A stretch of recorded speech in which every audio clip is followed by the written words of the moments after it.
It ain't easy being cheesy. What's going on, everyone? It's Constant Cheese here, and today I'm just gonna be chilling, and I'm gonna be talking about the 21st of December, and pretty much what it is, what I think about it, and the message.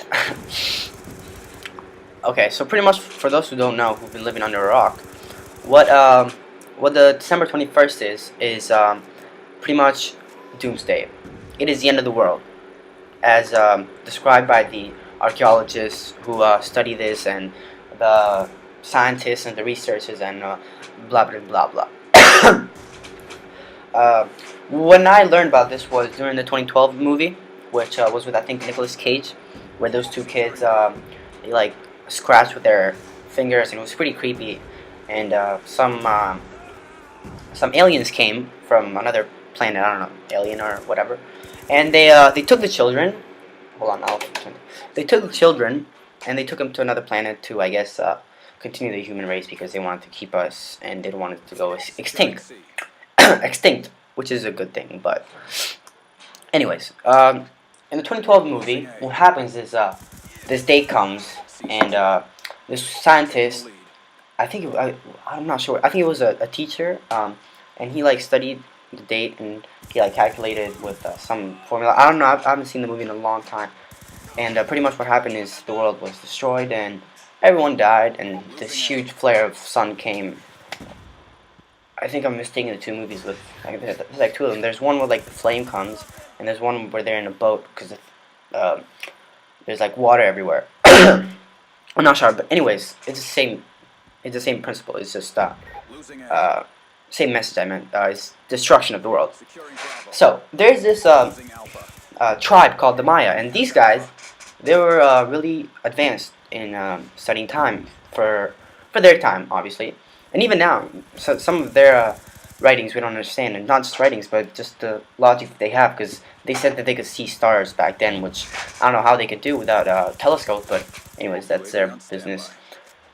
What these guys they had these calendars. Each day, month, year, full moons, or whatever they had. Because I guess back then they didn't have weekdays, hour. They had whenever the moon, whenever they saw the moon, whenever they heard the wolves, or things like that. I haven't really studied these, but this is just from common knowledge.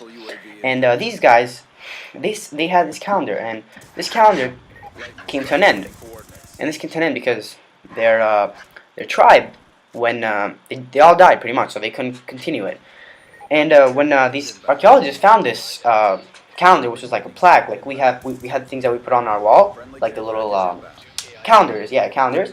They had them in little plaques of stone, and they had different drawings and whatever. And in the drawings, what these archaeologists, what they translated it to with our time, is that the world's going to be ending on December 21st of 2012. This has been for quite a while, for like 50 years. They found this, but it only became popular until 5 years ago. Because no one gave a shit before, because they thought, oh, whatever, 2012. But until 5 years ago, when people said, holy crap, it's almost 2012, we're gonna die. Anyways, and it's tomorrow, doomsday. But pretty much these guys, they study time and whatever, and they said the world's gonna end. Come back another, I don't know. I guess if they found it in 1860s. In the 2000s, these other guys are same archaeologists and scientists and whatever, studyologists, or I don't know what they came up with is, with studying the drawings, is that they came up with saying that it's not a doomsday, but it's actually a holy day. And the reason we interpret it as a doomsday is because in the drawings they had, I don't know, things being destroyed and whatever, but that's not what it meant, and like blood everywhere. That's not what it meant. It was a sacrifice.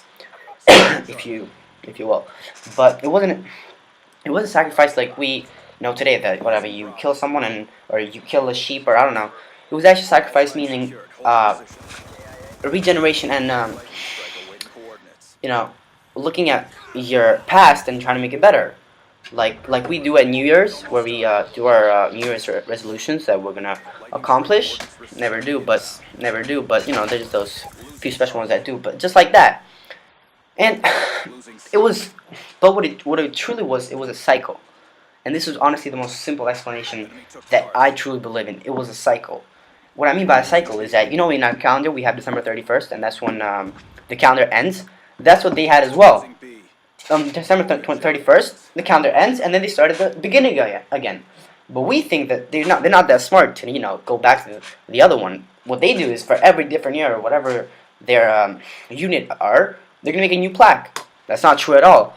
But we're humans of the 20th century, and we think 21st century, and we think we're better than everyone, which I don't agree with. But anyways, that's what it was. And now everyone is afraid of death. And that's what the entire thing is. Fear of death. We don't care about the earth. We don't care about the universe or whatever's going to happen on 21st. What we care about is, do we go on? Or does my country go on? Or does my neighborhood go on? Or do my friends, or do my family, do my cousins? That's what we care. We don't care about anyone else. We care about ourselves. So that's where it comes in. We've been destroying the earth since, I don't know, I'll say since the Industrial Revolution, because before that it wasn't that bad, but after the Industrial Revolution we've been wrecking up the earth. We've been killing trees, killing animals, not giving a fuck. We just do whatever the fuck we want to do. That was a TMW reference. Anyways, and we don't care, pretty much. It's just we're afraid of us. We're afraid of ourselves. We're selfish. We're selfish beings, and everyone knows that.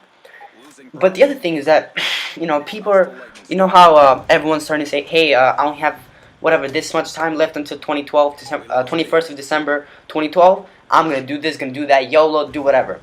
And it comes back to the fear of not accomplishing your desires, because what we all want as a child is just to, become Superman, become a firefighter, whatever we want. I'm going to become a doctor or whatever. And now people, because of the end, they're going to accomplish their desires. And I don't agree with that. I don't agree with that because why do you have to, be threatened in a way to know that you're going to die in order to take some action in your life? Why can't you live life to the fullest without having to do that? Why didn't you just do that just because you want to? I mean, that's what we truly want to do, but we don't allow ourselves that because, we have life. I don't know, we have work, we have friends that are going to think badly of us. Honestly, I don't give a fuck, but, it's all about who you surround yourself with. But, yeah, I don't know if you've seen the movie with, sorry, I'm getting kind of winded here. I don't know if you've seen the movie with Queen Latifah, where, it's that movie where she gets, the letter from the doctor that she's going to die, she has this many days to die, so she just spends her, savings, and she has the best time in the world. And then she finds out that she doesn't, and then all of a sudden she realized, hold on, I didn't regret what I did. I mean, of course, I don't want to waste all my savings and then just live on the street. But at the same time, this was good for me because this opened my eyes to everything, or not everything, but new things, and what I want to do with my life. And she decided she didn't want to be a worker anymore. She was like some, I don't know, I can't remember her job, but she was some worker. I don't know, some regular worker who no one gave a fuck about because she was just a worker. And I'm only 17, so I can't really, talk. I mean, I don't have the experience for anyone to listen to me, but, from what I've seen, and, I have parents and they tell me stories, and it's always good I guess I'll say this in the most profane way, and it's just you shouldn't give a fuck, you should do whatever your heart tells you. And this is very cheesy, but that's what you need to do. I mean, you need to, double check with your brain, because, if you just go with your heart, you're going to do a lot of foolish things, but, hey, whatever, it's an extra story to tell. And, I guess what I always try to think in the back of my head is, if you can dream it, you can achieve it. I mean, you can do whatever the hell you want to do. But, you have to, what we're so caught up in is what comes after, doing achieving whatever. We think, hey, if I do this, what's going to happen? Why does it matter? I mean, of course, I'm not saying jump off a freaking 100-meter bridge and kill yourself, but what I'm saying is, let's say you're a guy, and you see a girl, and you think she's hot. Why not go up to her and be like, hi? Who cares if she says no? She says no, whatever. I mean, I've only been using this way of thinking for like the past 2 years, because now I've grown some balls and I can actually do that. But why can everyone do that? Why does it have to be with people? Why? And also, if someone makes fun of us, or if someone, I don't know, if someone picks at us, why do we have to take it? Why do you have to take it? I mean, oh, it's my boss. Who gives a fuck? Give it back to them. They make fun of you, make fun of them. Don't ever take shit from anyone. Live life to the fullest. To do whatever.